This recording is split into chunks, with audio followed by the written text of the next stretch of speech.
Senator Stewart, budget proposals from the legislature and the governor both want to increase spending on education by about $400 million. Why, in a state where our revenue goes up and down so much, why is it important and safe to make this big bump now? Well, Gwyneth, first of all, thank you for having me on today. We have a huge staffing problem now in our public schools. We are down over 1,000 teachers this year. So think about that. We are looking at long-term substitutes being in classrooms. So we have got to increase pay for teachers. Every state around us is doing the same thing. So every time we think we're being competitive, they beat us on that. So it's a bold project from the governor to increase these 3 tiers. We have tier 1 for beginning teachers and tier 2 for kind of when you've been around 6 years or so and you don't have your master's yet, and then your 3rd tier for master's or national board certification. Currently, those minimums are at $40,000, $50,000, and $60,000. And the governor's proposal is to move them up $10,000. So we've got to recruit and retain teachers. Gwyneth, we also have the same problem with state employees. We just don't pay enough.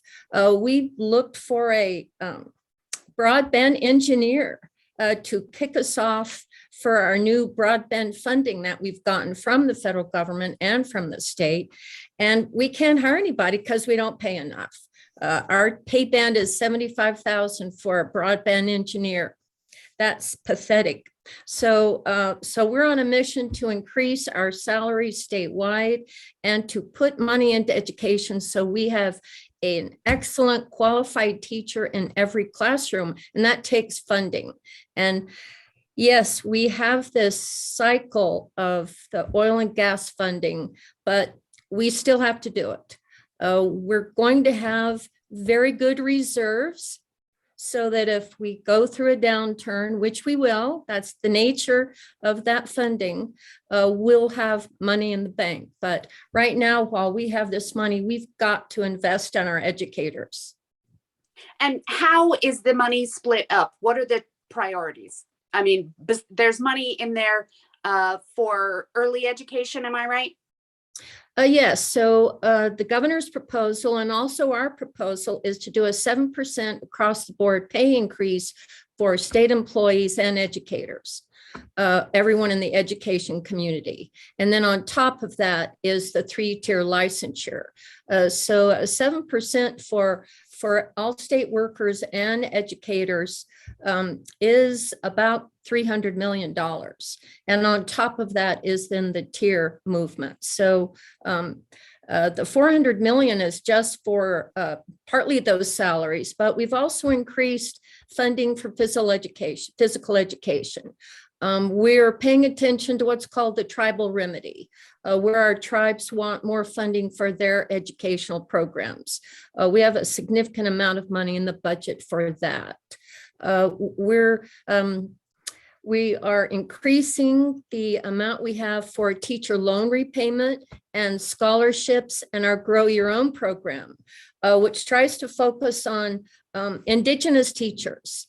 And more Hispanic teachers. We've got to do a better job of having our teachers reflect our students. Students do better when they're taught by someone who they recognize.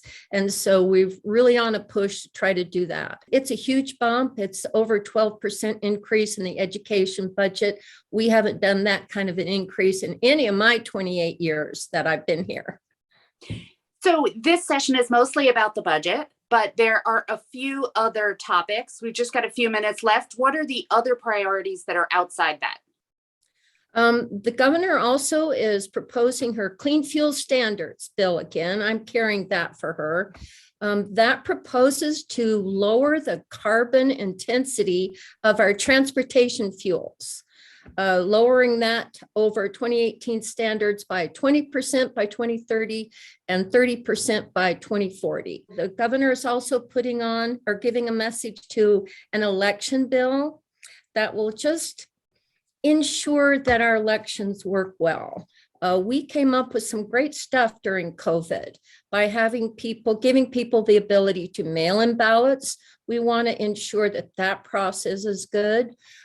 Give people a chance to just be on a permanent absentee ballot list. So you don't even have to request it. It always comes to your home. We want to ensure that our same-day voter registration works well. There are some other things that she's proposing around crime, and our new state rep, Pamela Herndon, has a great bill on behalf of Benny Hargrove, who was the 13-year-old at Washington Middle School that was killed. So that's a safe storage bill. Hopefully we won't do too many things because the budget is going to take all of us to lift. We have so much money. We're putting money into roads, into broadband, into our environment. We have huge money going into our environmental resources to promote more outdoor recreation, to promote more ability of cities and counties around the state to promote their outdoor recreation. Thank you for this quick preview, and we're going to follow up on a bunch of these topics during this session. Thank you so much. And thank you, Gwen.